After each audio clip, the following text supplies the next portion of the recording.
नमस्कार बंधुगण मु संजय मु आपको एसएन एजुकेशन चैनल को स्वागतम जनाऊँगी।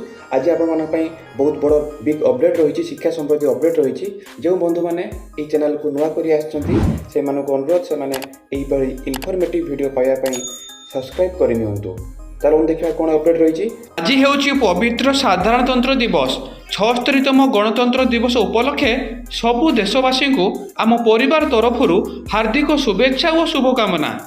हॉस्टेल छात्रु डेई जीवन हारिले छात्री चिकित्सालय भर्ती।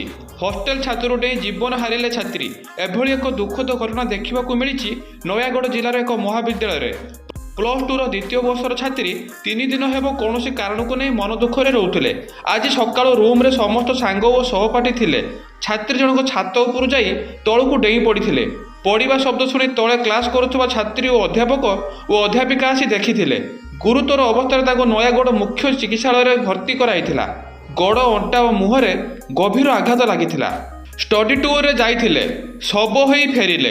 स्टडी टूर रे कॉलेज पिला को नहीं गोपालपुर बेलाभूमि रे समुद्र रे गाधेबा छाड़िबा खोर्धा प्राणनाथ स्वयंशासित महाविद्यालय कर्तृपक्ष पई महंगा साब्यस्त होईछि। कॉलेज कर्तृपक्ष अवहेला कारणरू छात्र सोमनाथ परिड़ा अकाल मृत्यु होईछि।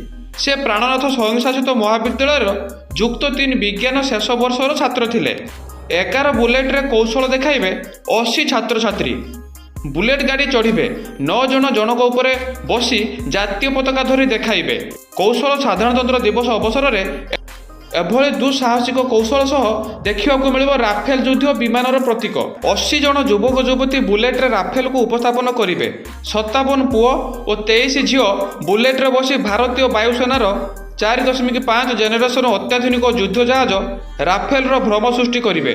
+3 वाणिज्य विभागर मयांक जैन और इंग्राजी विभागर स्वस्ति किरण नेतृत्व में महर्षि डेयर डेविल्स यही जादू देखाइब। स्कूल न जावाक नहीं गाली देले बापा रागरे जीवन हारिला पुओ। बापा गाली करिबारु जीवन हारिला पुओ। खोर्धा धौली थाना कांडी साई रे अभावनीय घटना घटी। स्कूल न जावाक नहीं बापा गाली करथिबा अभियोग होईछि जहाकु नहीं नाबालक जनक एभली निष्पत्ति नेछि। घर लोक बहु खोजाखोजी करिबा परे पंचवटी आश्रम निकटरू नाबालकर मृतदेह उद्धार करा जायछि। एप्रिल 1 रु कार्यकारी हेब यूपीएस यूनिफाइड पेंशन स्कीम संबंध में केंद्र सरकार एक विज्ञप्ति जारी करिसेंती। विज्ञप्ति अनुसायी यह योजना एप्रिल 1, 2025 रु कार्यकारी हेब। उभय पुराना पेंशन स्कीम एवं एनपीएस को मिसाई यूपीएस स्कीम तैयारी करा जायछि। एही योजनार उद्देश्य अवसर प्राप्त कर्मचारी मानक एक निर्दिष्ट पेंशन राशि देवा।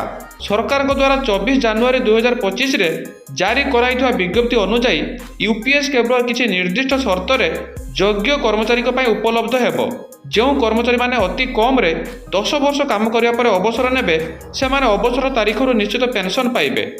एक्ट 56 अधीन रे सरकार द्वारा अवसर प्राप्त कर्मचारी मानकु सेमानकु अवसर दिनठारु मध्य पेंशन प्रदान करा जिवो। यह व्यतीत एपरी कर्मचारी जो मैंने 25 वर्ष सेवा पर स्वेच्छाकृत अवसर ग्रहण करती से अवसर दिन ठार पेंशन दिज्व। यह योजना से ही कर्मचारी हेब ना जो मैंने चाकरी बरखास्त होती किंबा अपसारित होती। एपरी परिस्थिति रे से यूपीएस बाछिबा विकल्प रहिबो नाही।